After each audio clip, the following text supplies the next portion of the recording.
passado um ano, dá para ver as melhorias, as lições aprendidas, o que a gente está aproveitando do MPSBR, que eu acho que isso é bem interessante para todo mundo aí que está desejando implantar esse processo. Ok? Vamos lá. Rapidamente, falando sobre a JExperts. A JExperts é uma empresa desenvolvedora de produtos, né? Que, dentre seus produtos, um deles é a plataforma Channel. A plataforma Channel é uma plataforma de gerenciamento estratégico, gerenciamento da estratégia, gerenciamento de portfólio de projetos, indicadores e processos. Né? Essa ferramenta foi utilizada como base, né, como ferramenta base durante a implantação, então ela é 100% aderente ao MPSBR. É uma empresa brasileira, cuja a fábrica de software se situa em Florianópolis, né? Temos escritórios aí, escritório comercial em São Paulo. Né? Eu sou o diretor de produtos, né, responsável direto pela plataforma Tchê. Enfim, vamos lá. O modelo MPSBR.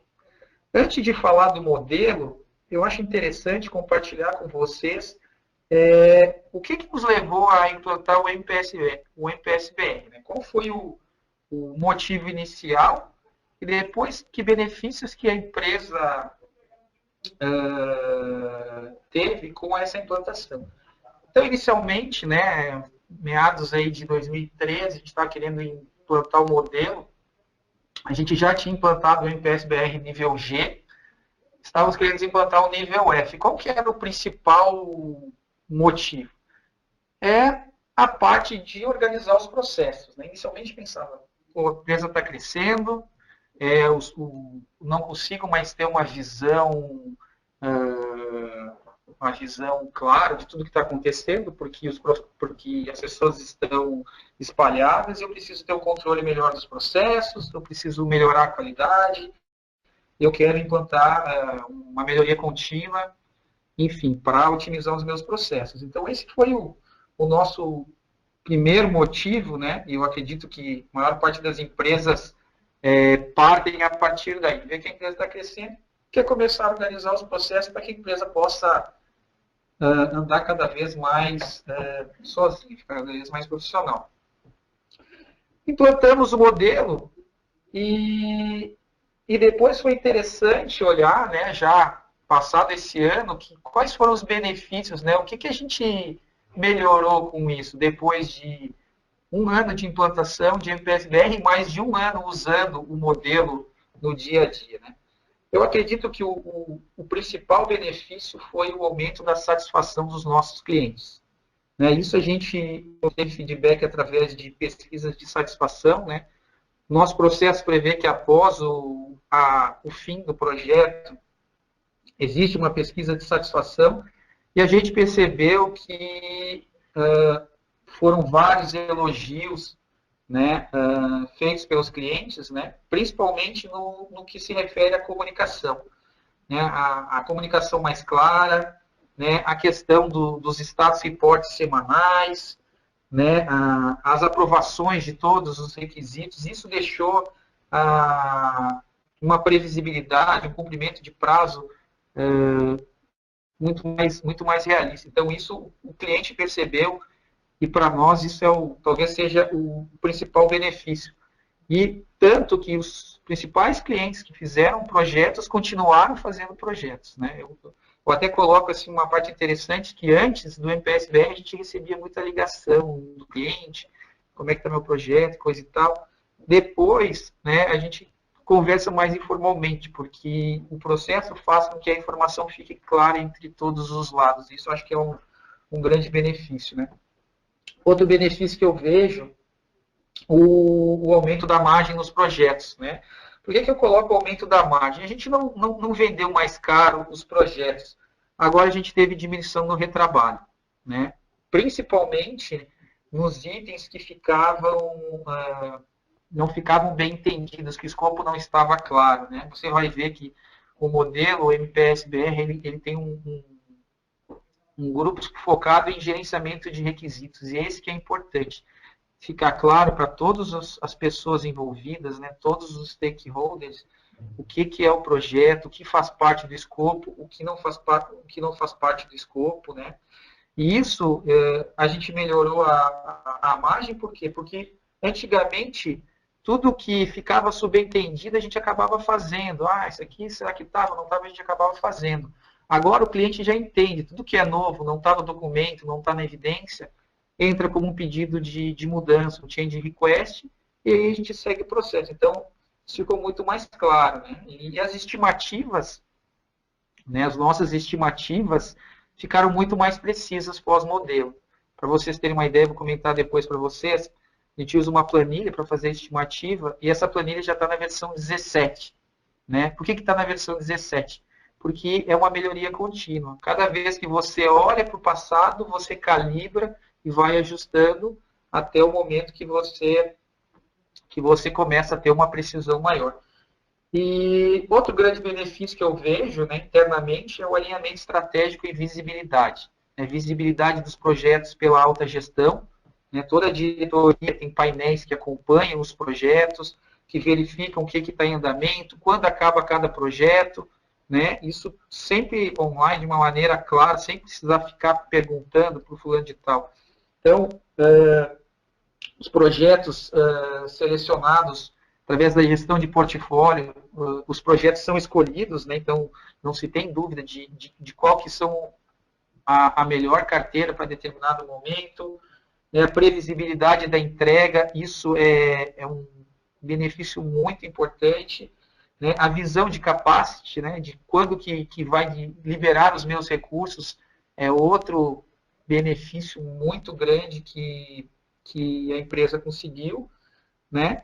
E isso faz, né, no meu ponto de vista, né, até analisando o contexto atual de economia, eu diria que nos tempos atuais é quase que uma obrigação a empresa investir nisso. Né? É uma questão quase de vida ou morte. Ou a empresa se organiza e organiza seus processos e segue nessa linha, ou ela vai perder cada vez mais competitividade e, nesses tempos atuais, pode entrar em sérios problemas.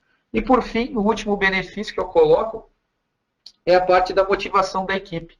Inicialmente, a gente pensava, mas será que o pessoal vai aceitar a implantação desse modelo? Será que ele vai se motivar a fazer? E foi exatamente o que aconteceu. Principalmente porque eu vejo que o pessoal se sentiu parte do processo. A equipe se adonou do processo. Então, eles executam. Hoje, depois desse ano, a grande diferença é que não precisa mais ficar conferindo exatamente o que precisa fazer, já incorporou, virou um hábito.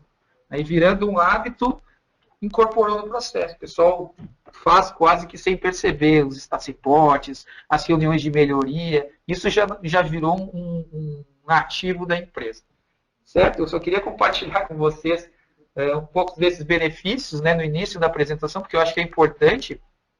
E a partir daí, eu vou explicar para vocês o que é o MPSBR e como que a gente implantou. Muito bom. O MPSBR, como o nome já diz, é melhoria de processo de software, né? Um modelo de referência para melhoria de processo de software, que ele é dividido em 7 níveis de maturidade, né? Que ele vai desde o nível G, que é o parcialmente gerenciado, né? Até o nível A, que é em otimização. Ele é semelhante, né, ao modelo CMMI, e ao lado aqui tem a referência. Né? Então, o modelo F do MPSBR, ele é relacionado, né, ele é similar ao nível 2 do CMMI. Ok? Bom, eu vou estar focando para vocês nos níveis G e F. Né? O nível G, que é dito como parcialmente gerenciado, o que ele engloba? Ele engloba a parte de gerenciamento de projetos, né? Garantir que o projeto vai ser planejado, vai ser gerenciado, vai ser entregue, então desde da autorização do projeto até a entrega, e a parte de gerência de requisitos, né? Garantir que os requisitos, o entendimento dos requisitos do projeto por todas as partes envolvidas. Todas as partes, ela vai de cliente, equipe, o gerente de projetos, enfim, todo mundo que está relacionado a esse projeto. Já, isso é o básico, né? A primeira parte que você implanta. Já o nível F, ele entra com a parte de aquisições. Né? Aquisições são processos destinados a quem terceiriza o desenvolvimento. Né? A parte de gerência de configuração. A parte de garantia de qualidade. E a garantia de qualidade é garantia de qualidade do processo, né, e dos produtos do processo. Não, aqui não estou me referindo a teste de software, eu estou falando de garantia de qualidade do processo, garantir que o processo está sendo seguido, né, e que os artefatos deles estão sendo desenvolvidos da maneira que eles foram planejados. A parte de gerência de portfólio de projetos se refere a você, primeiramente, definir o alinhamento estratégico da sua empresa e selecionar os projetos de acordo com os seus critérios de alinhamento, né? Para você ter sempre a carteira baseada em critérios, né? E, por fim, a parte de medição, né? Essa bem importante, que você extrair disso tudo indicadores, para que você possa pilotar os seus projetos, assim como um piloto de avião controla o seu avião, né? Com indicadores que mostrem exatamente como que está o projeto e assim por diante. Tá? Muito bom. Falando um pouco sobre o contexto da implantação. Né? A JXperts, o contexto foi implantado na JXperts, né? A JXperts, como eu disse, é uma empresa de TI, é uma empresa desenvolvedora de produtos, né?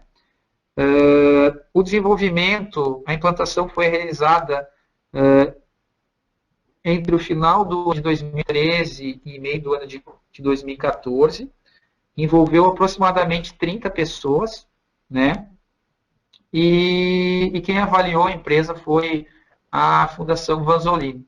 Né? Aqui colocando, você pode ver a duração média de uma implantação vai de 6 a 12 meses. Tá? E você pode me perguntar, mas será que eu não consigo fazer em menos? Ou será que 6 meses é suficiente? Porque eu estou precisando, talvez, atingir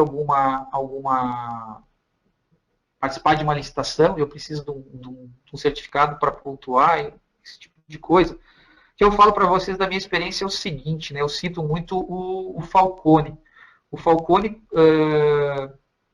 cita essa parte de melhoria. Eles fazem uma analogia com você adquirir um grau numa arte marcial. Né? Você, no início, você vai ter os movimentos e você vai demorar um tempo até conhecer os principais movimentos ou de uma arte. Agora, para isso virar um hábito, para isso ficar instantâneo, para você fazer sem pensar, isso você precisa de prática. E a prática leva mais ou menos esse tempo, de 6 meses a 1 ano. Só aí que você consegue fazer as coisas de uma maneira melhor. Porque isso é a melhoria contínua e assim por diante, ok? Muito bom. Quais foram então os passos, né? Como que o passo a passo para a implantação do modelo na JXPETS? Primeira coisa, primeira dica que eu dou, obtenção de patrocinador para o projeto.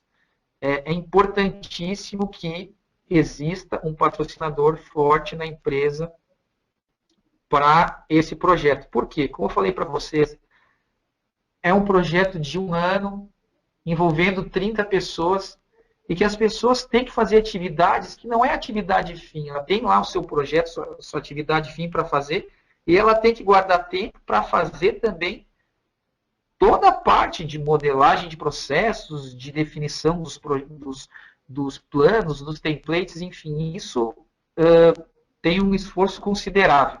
Né? E para que isso possa acontecer na empresa, você precisa ter um patrocinador que apoie o projeto, que mostre para toda a equipe o quão importante é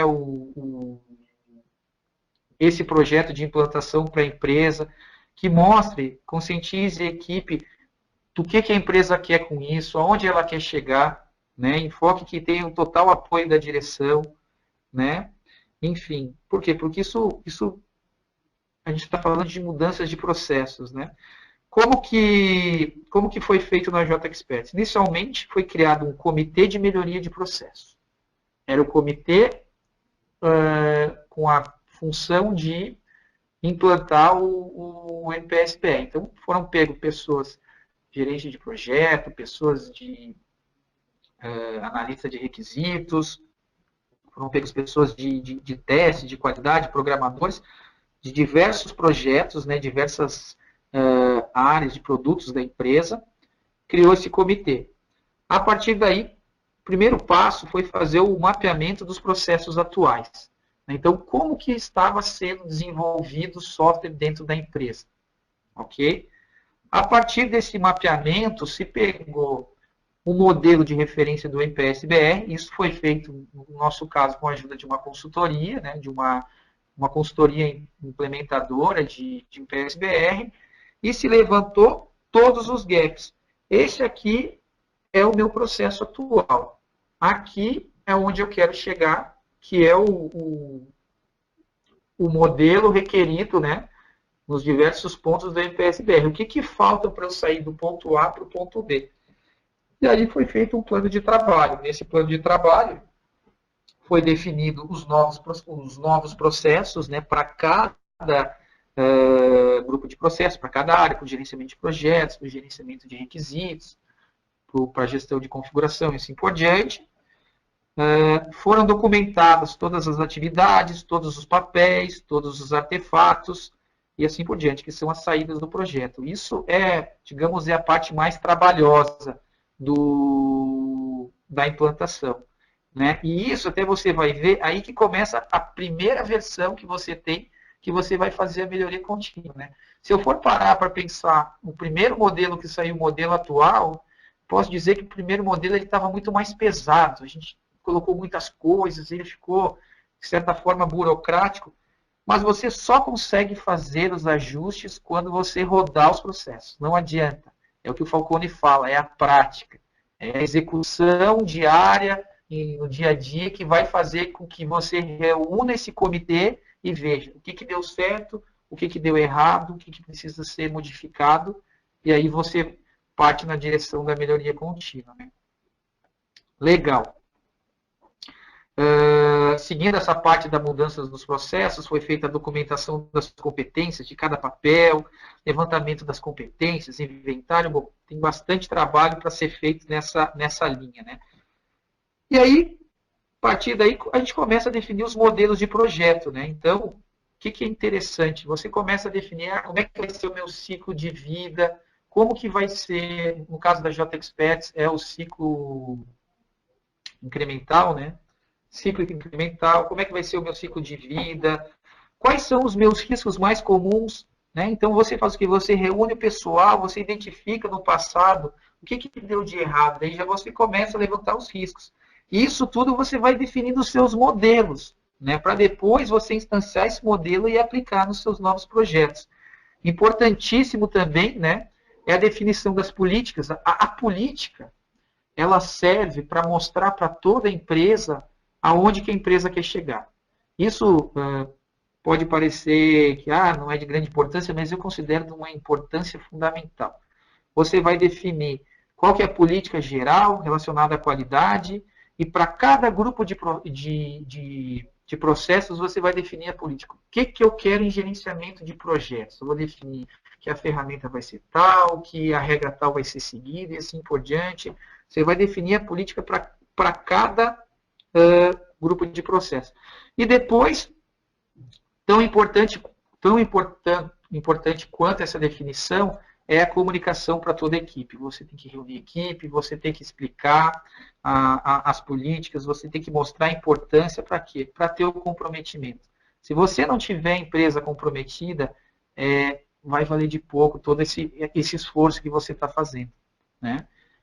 E seguindo, você define os planos, né? Então você tem planos de comunicação de dados, planos de medição, um plano de gerenciamento de configurações, enfim, define todos os planos que o modelo exige, né? Feitos os planos, você começa a pensar, ok, basicamente da minha parte de requisitos, da minha parte de projetos eu já estou mais ou menos, o que você precisa fazer? Ah, eu vou entrar na parte de portfólio. Mas a parte de portfólio tem que ter o alinhamento estratégico. Então você tem que definir os seus objetivos estratégicos. No nosso caso, a gente já trabalha com BSC fazem alguns anos e foi fácil, mas o que a gente fez? Definiu os nossos objetivos estratégicos e aí começamos a identificar quais são os objetivos de medição, né? O que eu quero medir, baseado nos meus objetivos estratégicos. Né? Não faz sentido você criar um objetivo de você medir alguma coisa que não tem relação à sua estratégia, certo? Passando aqui, ó, criamos, né, a parte do processo de gestão de demandas, né, inicialmente. Isso eu vou explorar na parte de portfólio para tratar a demanda. O que é uma demanda? A demanda pode ser um pedido comercial, uma venda, pode ser uma melhoria de roadmap, algo que você está fazendo. Mas você tem que tratar isso desde o momento que ela é uma ideia até o momento que ela passa por uma priorização e ela vira um projeto. Ela vai lá para o comitê de projetos, né, falando de portfólio, o comitê possa avaliar quando que ela vai ser feita, né, que recurso vai utilizar, quem vai fazer.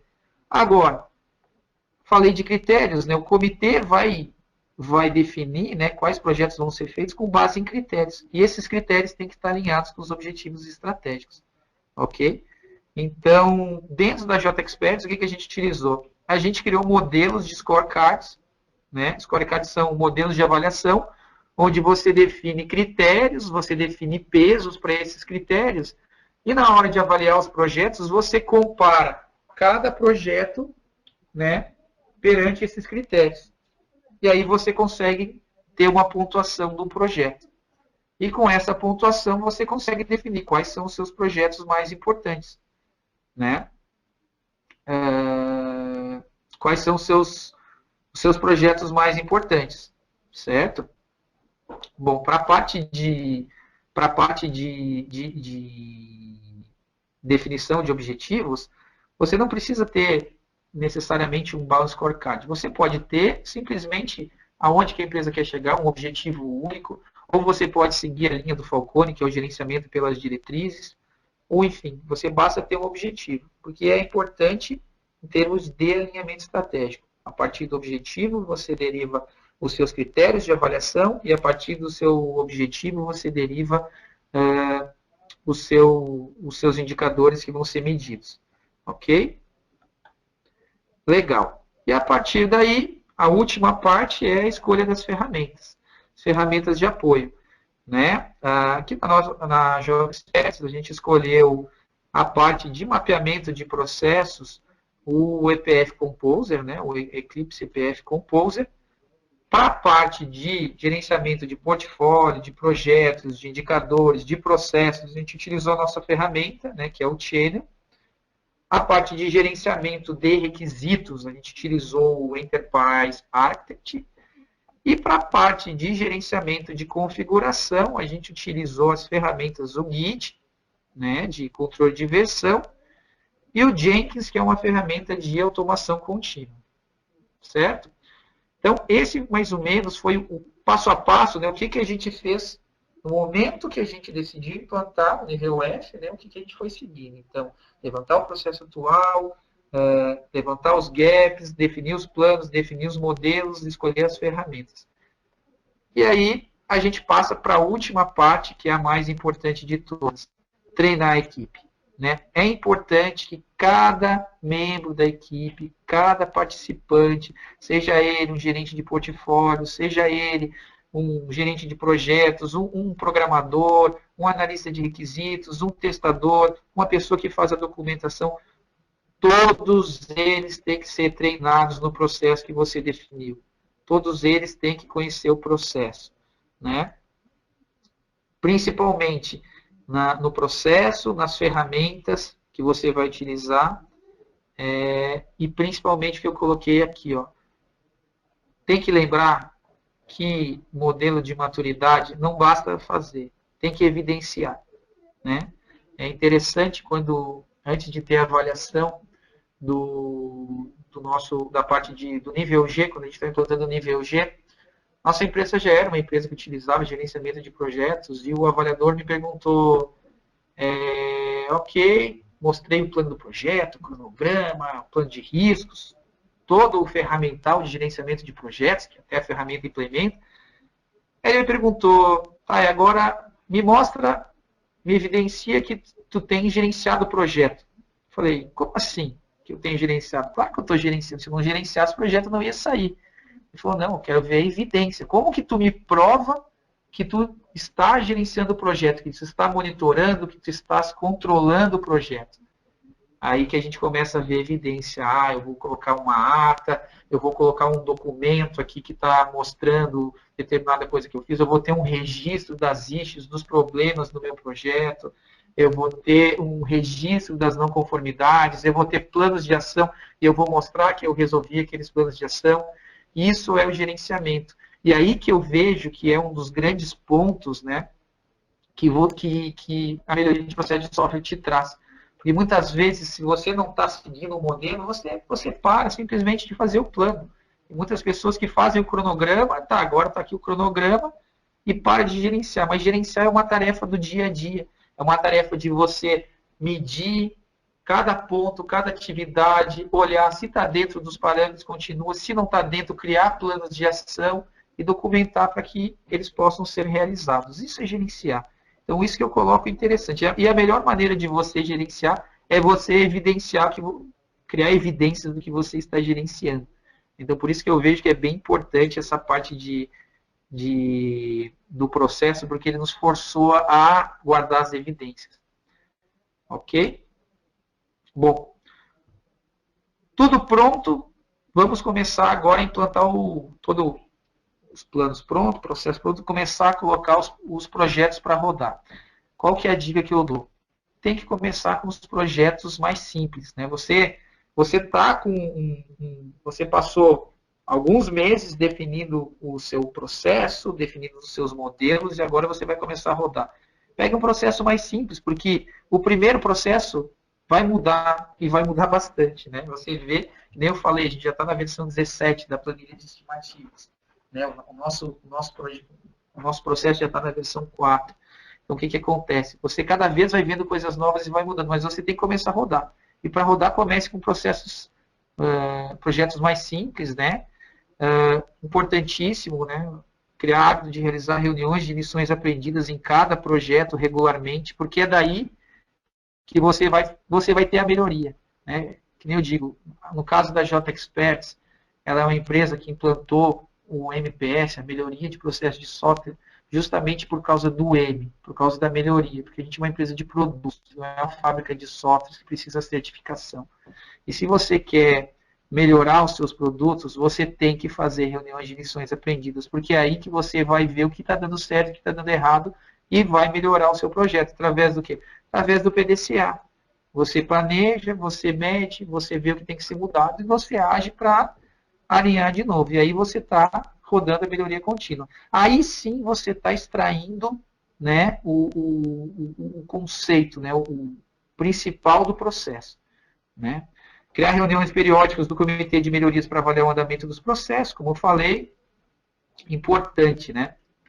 Durante a implantação, a equipe fica insegura, a equipe fica com medo de errar, você tem que estar junto. Você tem que ser o mentor da equipe. Você tem que estar disponível para ensinar, para apoiar, para propor uma melhoria, até que o pessoal consiga ganhar a fluência, né? Que ele consiga ganhar a maturidade para que ele possa andar sozinho. Né? Hoje eu posso dizer que depois de um ano o pessoal já anda sozinho. Mas antes da avaliação, meu Deus, né? Acho que o pessoal estava mais nervoso do que a direção.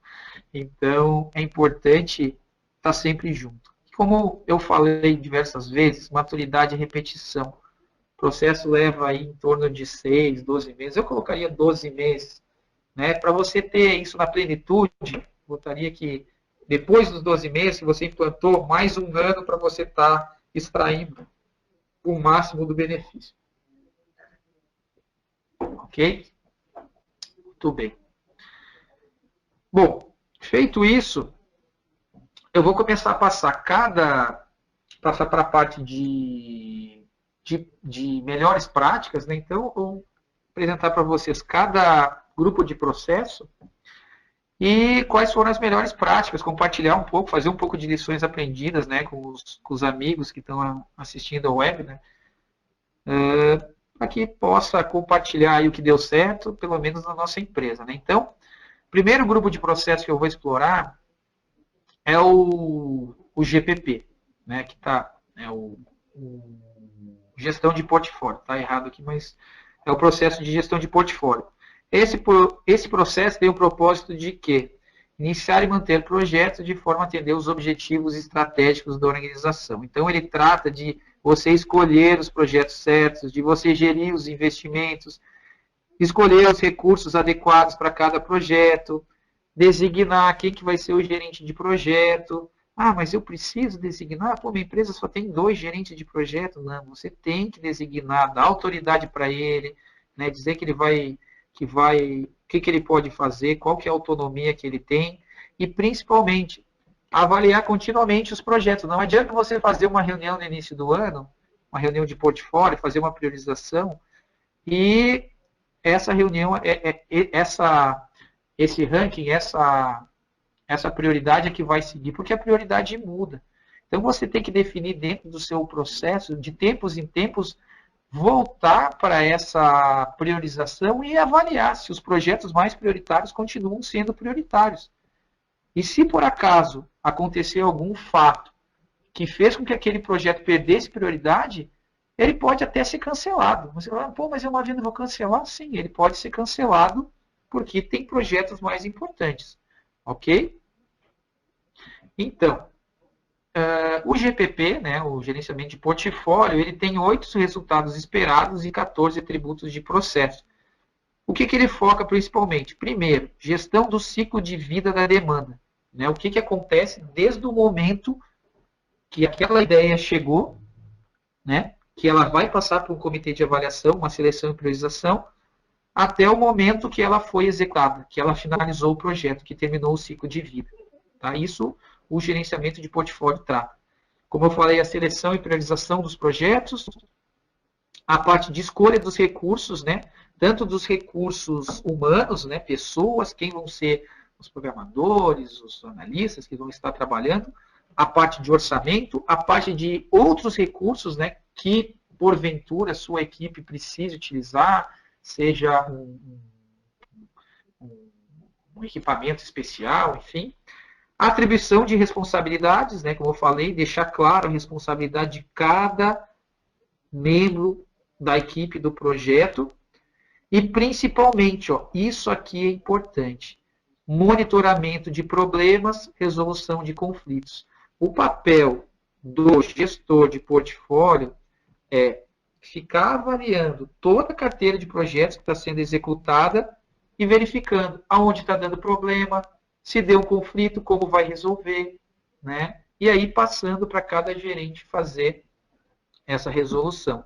E por fim, a comunicação com os stakeholders. E aqui podem ser os stakeholders internos da empresa, então a alta direção, né? No nosso caso, a gente criou painéis de controle para dar visão de todos, do portfólio de projetos inteiro, mais segregado em cada produto da empresa, né? Em cada gerente, com as metas de cada gerente. Aqui a gente já começa a colocar um pouco dessa parte de metas, enfim. Mas a comunicação é importante, ok?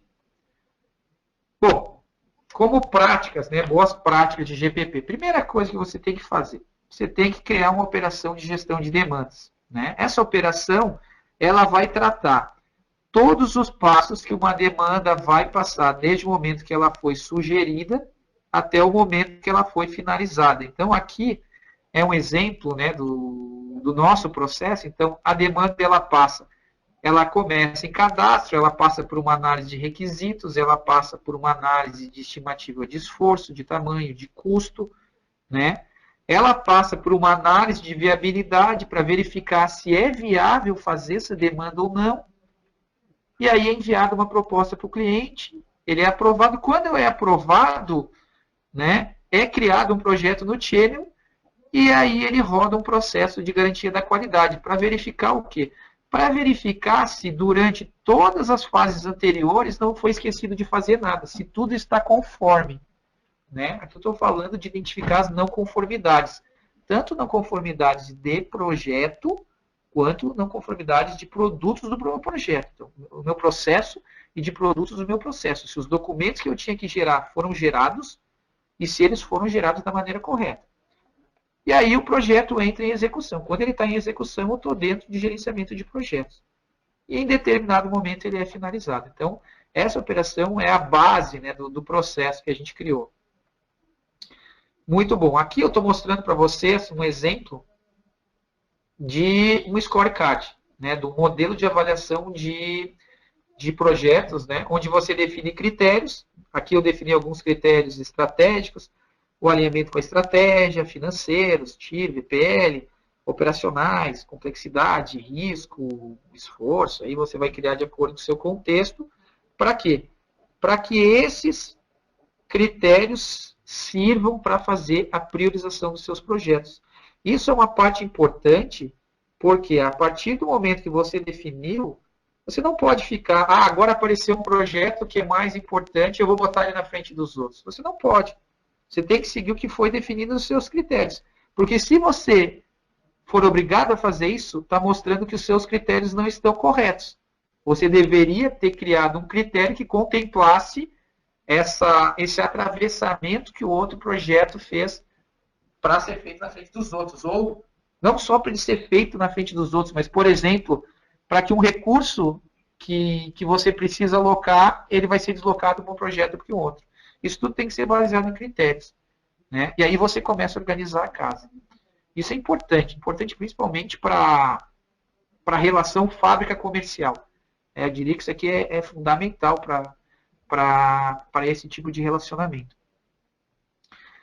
E a partir daí, você pontua os projetos, você pode criar comitês de pontuação, espalhado com toda a alta direção, você pode ter um comitê de projetos, que é composto pelo PMO da empresa, enfim.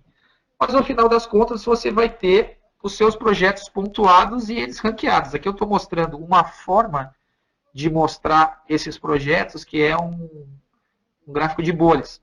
Então, aqui eu criei algumas nomenclaturas, os bem pontuados. Aqui eu estava priorizando a nota de priorização contra o lucro explorado. Então, claro, quero os que foram mais bem pontuados com maior lucro. Então, esse azulzinho da ponta aqui seria um dos melhores projetos. E assim você parte para a parte de autorização do projeto, que é autorizar o início e assim por diante. Tá? Legal. Bom, feito isso, eu passo para a parte de... Isso é gerenciamento de portfólios, né? E agora a gente entra na parte de gerenciamento de projetos. Né? O gerenciamento de projetos, o objetivo, como todo mundo sabe, é estabelecer planos, definir as atividades, as responsabilidades, né? Todas as informações que você precisa para desenvolver o seu projeto, né? Para atingir o escopo dele. Né? E principalmente para resolver a correção, né? Correção dos desvios que possam acontecer dentro desse projeto. Então, como eu falei antes, gerenciamento de projetos não é só planejar, é executar. E a execução, o que é? É monitorar quando tem algum problema, quando tem alguma não conformidade, quando tem algum desvio, e tratar para que o projeto possa ser concluído dentro ou mais próximo possível do seu planejamento. Ok?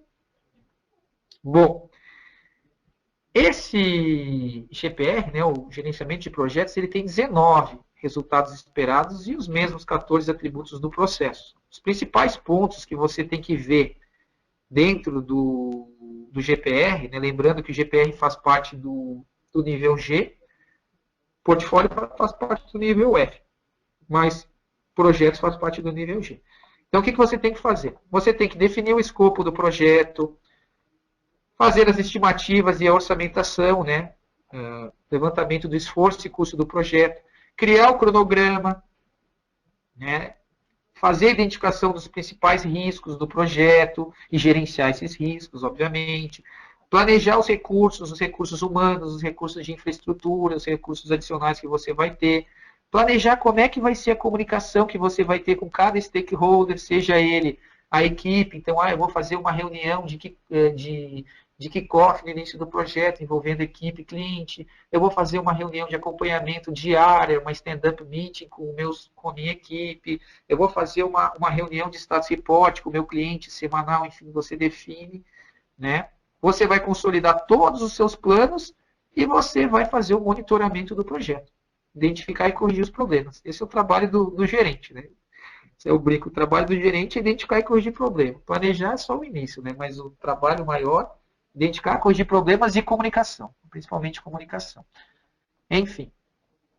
A boa prática que eu sugiro, que a gente fez e que é muito importante, é a criação de modelos de projetos, que são templates. Lá no início eu falei que você levanta o ciclo de vida e você define como que vai ser o modelo. Então eu estou dizendo aqui que todos os meus projetos que vão seguir o meu MPS-BR nível F, isso aqui também é importante, né? Porque no nosso caso a gente definiu que somente projetos com mais de 80 horas que seguem o MPS-BR, e projetinhos pequenininhos a gente trata de uma forma diferente, isso é importante, né? Senão não vale a pena. Então, todos os projetos que vão seguir o MPS-BR, eles vão ter a mesma estrutura.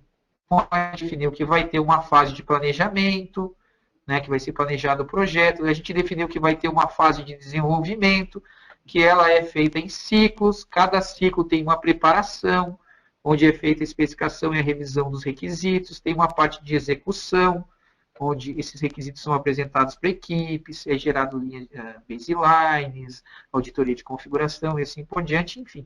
Você define exatamente como que vai ser o seu projeto. Mas você não define só o cronograma, a estrutura dele. Você define como que vai ser cada plano que faz parte do seu projeto. Então, eu defini que vai ter um plano, por exemplo, aqui, de análise de viabilidade, que ele vai estar fazendo verificações sobre alinhamento estratégico, sobre escopo e requisitos, sobre riscos. Você vai definir como é que vai ser o seu plano de gerenciamento de recursos humanos, seu plano de comunicação. Você vai definir nesse modelo como é que vai ser, quais são os riscos do seu projeto. Isso se você tiver só um tipo de projeto, você vai ter um modelo. Se você tiver vários tipos de projeto, você pode ter um modelo para cada tipo de projeto. Ok? Feito isso, você vai definir os seus principais indicadores, né? E o que acontece? Aqui já é mostrando um pouco da ferramenta Channel. Você pode criar um projeto a partir de um modelo. E criando o projeto a partir do modelo, você marca aqui, eu quero que ele carregue o modelo de termo de abertura, as exclusões do escopo, os recursos, custos, pastas, riscos, os planos, escopo, time, glossário, documentos, enfim. E o que ele faz? Ele cria já o projeto de você com tudo pronto, né? Obviamente com a estrutura que eu tinha mostrado acima. Com essa estrutura aqui. Então, o que você faz? Você pega essa estrutura pré-pronta e você só modifica para seguir o contexto do projeto. Então, você tem já um ganho muito grande, né, de startup do projeto e, melhor, todos os projetos daquele tipo seguem o mesmo modelo. Então, você começa a padronizar. Né? Isso é bom na hora de fixar, na hora do pessoal saber o que ele tem que fazer. Então, isso é importantíssimo, a criação de modelo. A parte de estimativas, utilizamos planilhas. Né? Aqui eu tenho um exemplo de uma planilha de estimativa. Nessa planilha é identificado tanto a parte técnica, né? No nosso caso, a parte de arquitetura, codificação, design, enfim. Mas também você tem que planejar a parte gerencial. Então, quanto tempo eu vou gastar para planejar uma release, para monitorar o projeto, para gerenciar mudanças, para fazer a garantia da qualidade, para fazer reuniões, enfim, isso tudo é tão importante quanto. Né? Por quê? Porque o seu projeto não são só as atividades técnicas, são as atividades técnicas mais as atividades de gestão. E, inclusive, isso é um requisito que o MPS-BR exige, que você planeje inclusive o planejamento. Você tem que planejar o planejamento, tem que estimar horas para o planejamento e para todas as atividades gerenciais. Essa planilha que eu falei que a gente já está na versão 17. Certo? A parte de riscos que eu falei para vocês, então você vai definir os riscos, você vai priorizar os riscos, né? No nosso caso, a gente prioriza através de análise qualitativa, né? Impacto, probabilidade, com isso ele vai te dar a criticidade e você vai ficar monitorando. Risco tem que ser revisado a cada reunião de status report. Risco é vivo, né? Então, isso também é uma boa prática que eu recomendo. A parte de status report, né, com a ferramenta auxilia bastante, porque ela gera isso para você de forma automática, né? Então, com base na alimentação, todos os dados que estão sendo inseridos pelos executores, o software vai gerar para você o status report. Então, você tem os índices de desempenho, os marcos atingidos, e o status report, no nosso caso, foi a principal ferramenta para evidenciar o gerenciamento de projetos e os requisitos requeridos pelo GPR. Né? Então, aqui você vai botar como é que está a viabilidade, se tudo está andando conforme planejado e assim por diante. Então, esse status report é fundamental. Certo? Por fim, para fechar essa parte de gerenciamento de projetos, você tem a parte de controle de questões pendentes, que são as issues do seu projeto, que é aquilo que o auditor me perguntou, mas como que você prova que você está gerenciando? Como que você comprova? Principalmente registrando os problemas que eu encontrei e criando planos de ação para resolvê-los, né? Registrando as não conformidades que foram encontradas e criando planos de ação para resolvê-las e monitorando elas até o momento que ela é finalizada. Então, você ter um diário de bordo, né? Você ter uma parte que você faz análise crítica do projeto e você ter o registro das issues do projeto é a parte principal que você evidencia o seu gerenciamento. Claro, com todo o resto da execução do projeto. Tá certo? Bom, passando essa parte de projetos, entrando na parte de requisitos. Né? Então, como diz aqui, o propósito dos requisitos é gerenciar os requisitos dos produtos, dos componentes dos produtos de projeto, identificar a inconsistência entre requisitos, plano de projeto, produtos de trabalho do projeto. Né? Mas o que quer dizer isso na prática? Quer dizer que o entendimento dos requisitos tem que ser feito entendimento dos requisitos com todos os stakeholders, seja eles clientes, equipe, todo mundo tem que saber o que é cada requisito. Tem que ser feita a avaliação dos requisitos com a equipe para ver se esses requisitos estão ok. Fundamental a rastreabilidade bidirecional, como é que eu saio do requisito para o código, do código para o requisito.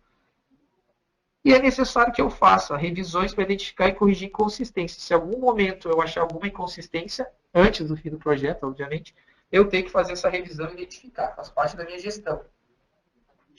E, tão importante quanto, gerenciamento de mudanças. Tudo que não fizer parte do escopo do projeto, você tem que ter um processo de gerenciamento de mudanças para que você possa formalizar isso para o cliente. Esse gerenciamento de mudanças, que eu falei, é o que faz com que eu aumente a minha margem no projeto. Quando eu digo que eu diminuo o retrabalho, e quando eu digo que aquelas coisas que ficaram com entendimento ambíguo, agora não são mais. Então, antigamente era ambíguo, na dúvida, a empresa vai fazer porque ficou subentendido. Agora não, agora fica claro o que faz parte do projeto, o que não faz parte do projeto, entra como mudança. Ok? Muito bom. Aqui a gente tem um exemplo, né, de como você pegar um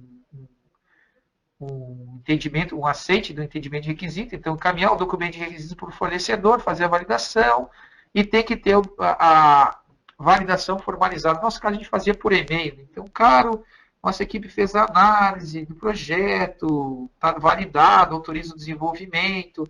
Então, você tem que formalizar. Né? Por mais que essa formalização compromete a pessoa. A pessoa está assinando, está colocando o nome dela. Então, ela tem que ter lido, ela tem que estar validado, porque é o nome dela que vai ser cobrado se, por acaso, tiver um furo aqui. Ué, mas você não revisou?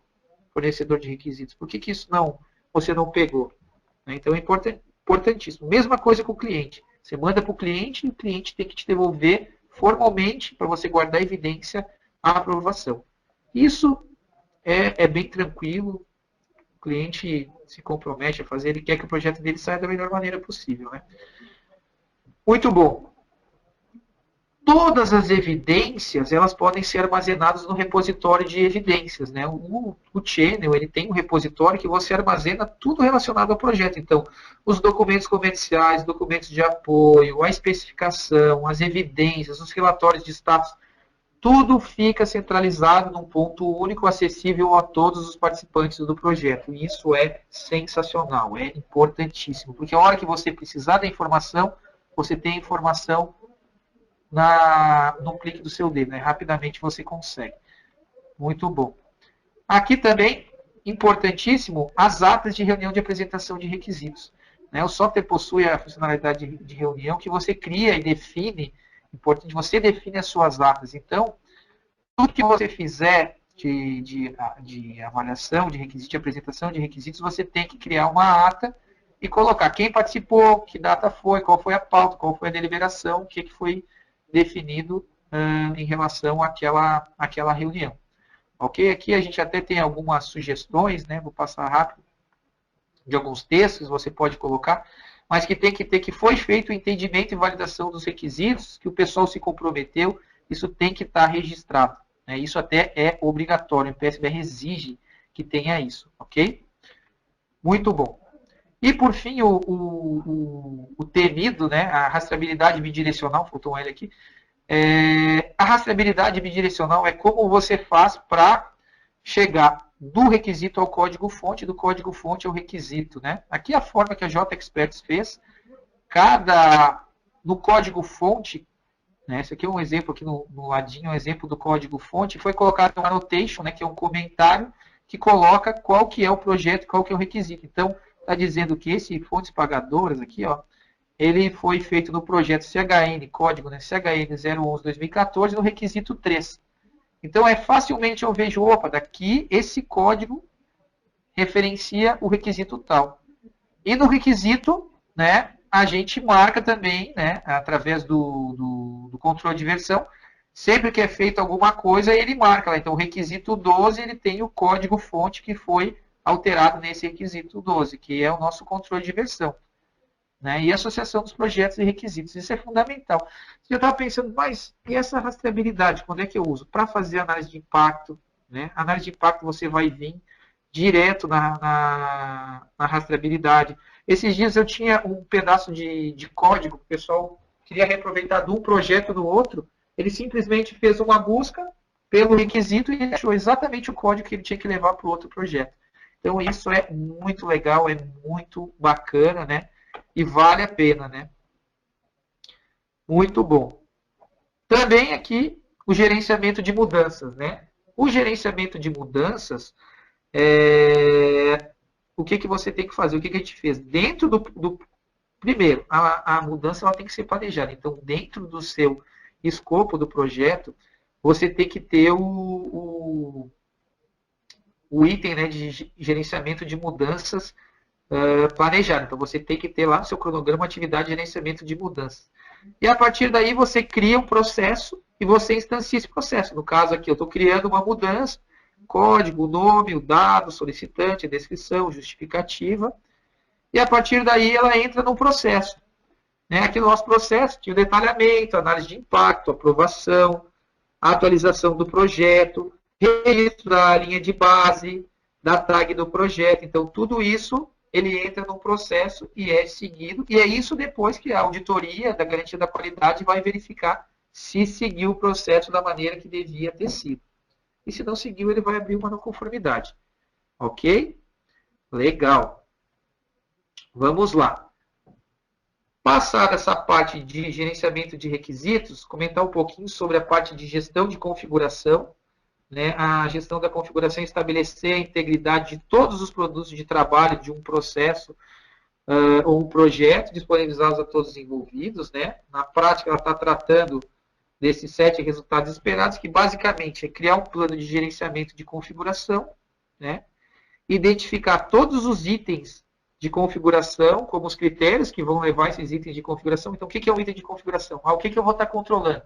Eu quero estar controlando meu cronograma, eu quero estar controlando o código-fonte, eu quero estar controlando as entregas, eu quero estar controlando isso. E tudo isso tem que ser colocado em baseline.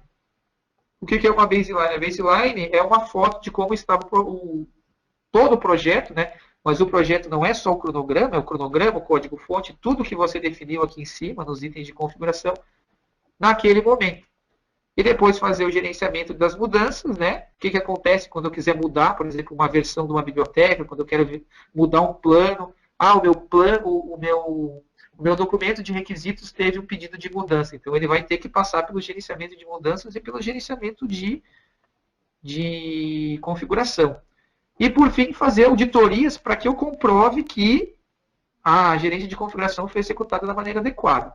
Isso é importante, é uma exigência do MPSPR. Aqui eu tenho um exemplo do código das linhas de base. As linhas de base do projeto, a gente deu o nome para as linhas de base, então, ao fim do planejamento se gera uma linha de base, aí foi alterado o cronograma em função de uma solicitação de mudança, se gerou uma linha de base, foi colocada outra coisa. Toda vez que tem uma mudança, você tem que colocar uma linha de base. Isso aqui é importante para que você possa ver. Na avaliação, por exemplo, o auditor ele chega e ele verifica como que ela estava antes, o que mudou, como está depois. E tem que bater tudo. Tem que bater nas horas. Né?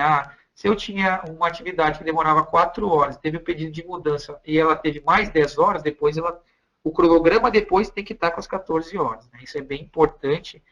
E é bem importante para depois você ter exatamente essas fotos do projeto. Né? Legal. A parte de linhas de base também a gente fez através dos controles de versão, né? Que no nosso caso a gente usava o Git, então tem todo as nossas tags, né? Preparação dos documentos, ajuste dos nomes, dos arquivos e o nome das tags que a gente marca cada versão, né?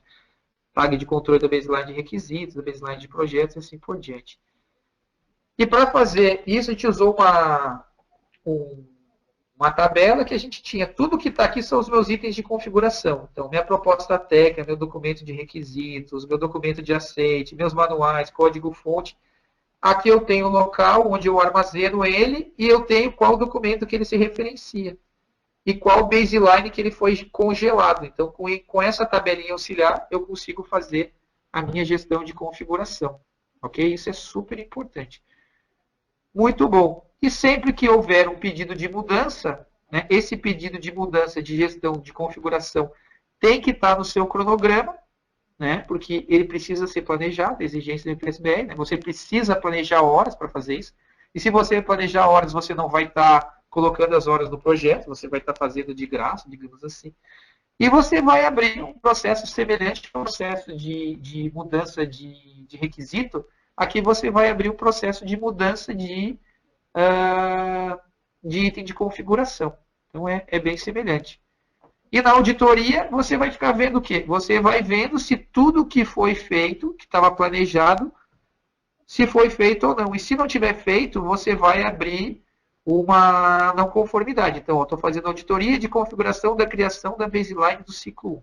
Então, o que ele tem que fazer? Ele pega um checklist, ele verifica se tudo que tinha que ser feito foi feito, e a partir daí, se tiver ok, ele finaliza. Se não tiver ok, ele abre uma não conformidade que precisa ser resolvida para que essa linha de base possa ser gerada.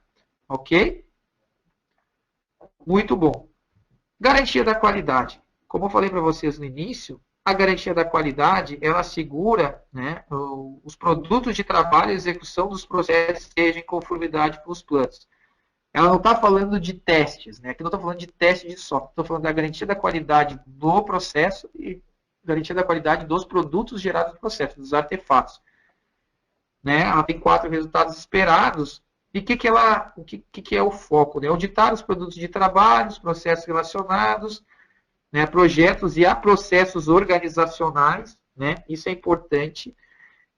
E, inclusive, você tem que ter a garantia da qualidade do processo de garantia da qualidade. É o que há do que há.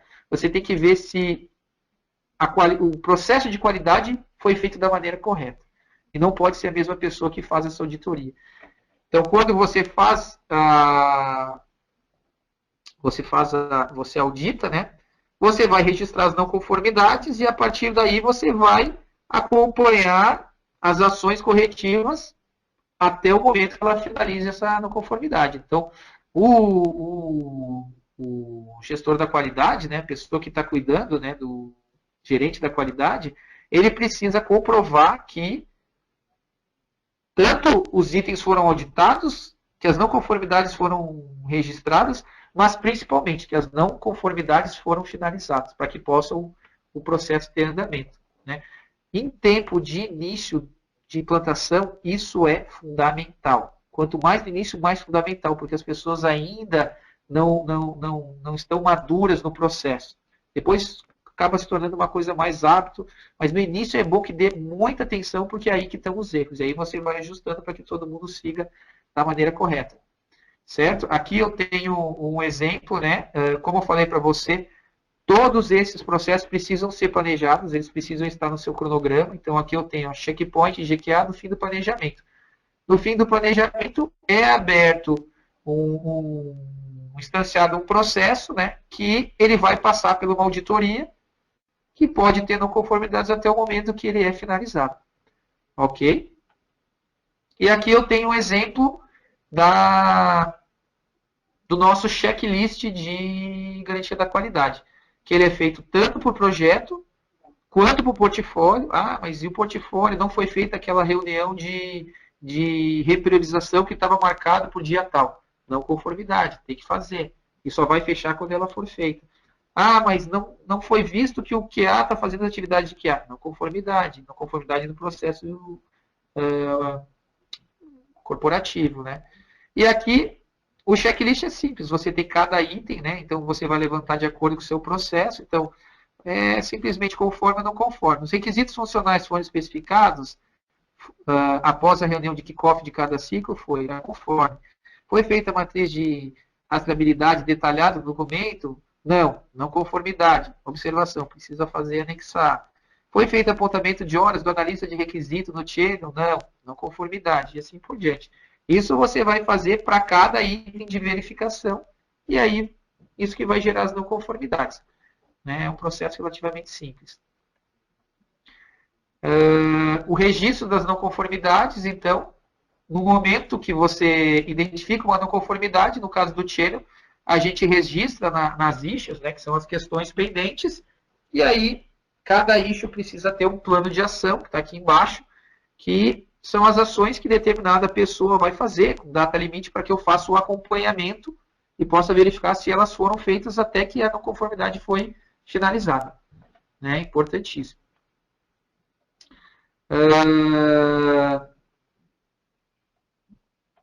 Passando aqui, né, aqui tá invertido aqui, entrando em medição, né? Último processo que eu vou estar falando com vocês, medição. Né? O propósito é o quê? Medir, coletar, armazenar, relatar os dados dos produtos envolvidos e processos implementados na organização, de forma a apoiar os diversos objetivos. Aqui são indicadores. Aqui é o que você está medindo para fazer a melhoria do processo. Aqui você está medindo o tempo que você gasta em planejamento, o tempo que você gasta na execução, em gestão, você está medindo o retrabalho que você teve, você está medindo erros, enfim. Tudo que você está colocando aqui, é o que você vai medir, mas principalmente, isso aqui tem que estar alinhado com a sua estratégia, com os seus objetivos de medição. Não faz sentido você medir uma coisa que não faz sentido dentro da sua estratégia, ok? São 7 resultados esperados, né?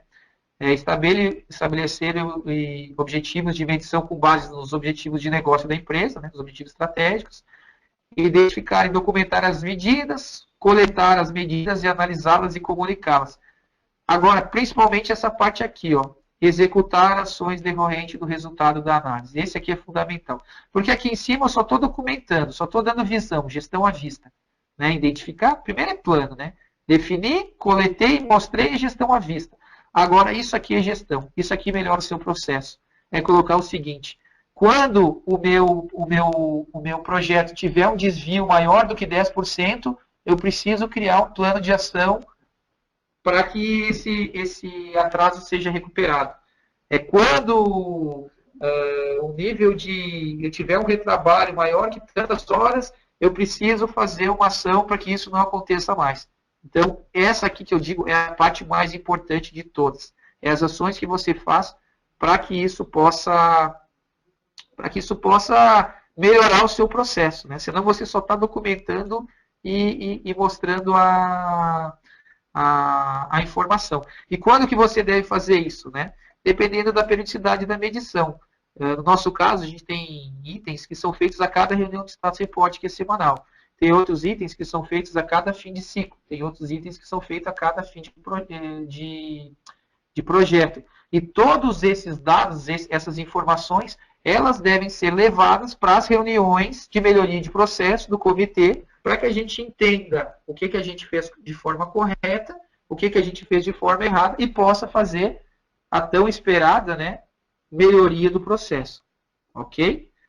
Aqui eu tenho um exemplo do meu plano de medição. Você vai definir a forma de cálculo, a forma de coleta, orientações para análise e interpretação da medição. Isso que eu falei antes, né? Por exemplo, aqui o percentual abaixo de 100% indica que houve erros de estimativas, né? Erro de estimativa é uma coisa importante, então ali é um ponto fundamental para você controlar, até que você consiga chegar dentro de um intervalo aceitável, né? No início, esse indicador você vai calibrar bastante. Enfim, assim que você faz o seu processo de medição, né? Também colocando, né? Ele fala que você tem que definir os seus objetivos a partir dos seus objetivos estratégicos, os objetivos de negócio. Exemplificando, né, falando um pouco do Channel, o Channel tem todo um módulo de estratégia que você define os seus objetivos, as suas perspectivas, enfim, se você quiser definir no Balance Scorecard, que é o exemplo que eu estou mostrando para vocês, ou se você quer simplesmente definir objetivos e desses objetivos derivar os seus critérios e os seus objetivos de negócio, tá? Os objetivos de medição. Então, esse aqui é um exemplo do mapa estratégico. Ok? Bom, corri um pouco, né? Talvez eu fale rápido, né? Estou chegando no final. O que é importante destacar aqui para vocês, né? Eu quis dar uma passada geral, iniciando com os benefícios, né? O que a gente tinha antes de expectativa de implantar o MPS-BR. Procurei passar para vocês os benefícios que a gente colheu, né?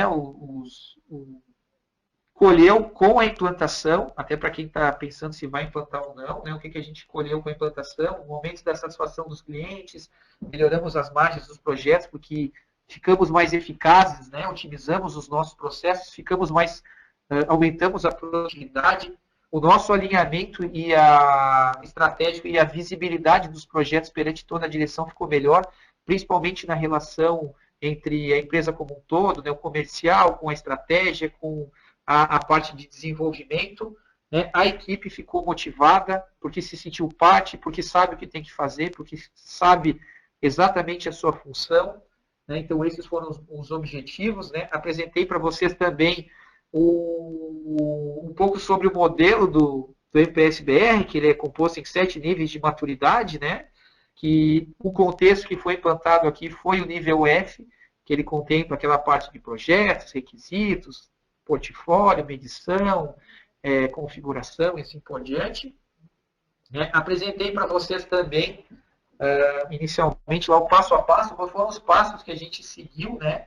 Desde o momento que a gente decidiu implantar o MPS-BR, e depois o que foi feito, a criação do comitê, a definição dos planos, o mapeamento do processo ESIS, que é o antigo, a identificação dos gaps, a criação dos novos processos, né? Toda a parte de definição dos planos, a definição daqueles modelos que são fundamentais para que você possa ter agilidade, para que você possa seguir o seu processo, né? E depois finalizei apresentando essa parte de processos e práticas, né? E práticas utilizadas, principalmente mostrando as boas práticas que eu considero que funcionou bem dentro da JXPS. Claro que cada empresa tem o seu contexto, mas eu vejo que essas boas práticas são... Quis compartilhar com vocês, né? Depois nas perguntas ou posteriormente através do meu e-mail, posso estar mostrando para... compartilhando algum material, alguma coisa. Depois a gente pode conversar. Só para finalizar, então, eu queria passar para vocês o que é importante, né? Então, três pontos que eu considero importantes para que o processo dê certo, que é o processo propriamente dito, você definir um processo robusto, consistente, mas esse processo ele só vai se azeitar, né, ficar ajustado rodando a maturidade. É importante, tão quanto você ter um bom processo, é você ter pessoas. As pessoas precisam estar treinadas no processo, precisam estar treinadas na ferramenta, nas ferramentas que foram utilizadas. Então, elas para que isso funcione. E por fim, né, eu considero fundamental e até nesse ponto, né, eu cito o Tieno, que você precisa ter ferramentas adequadas.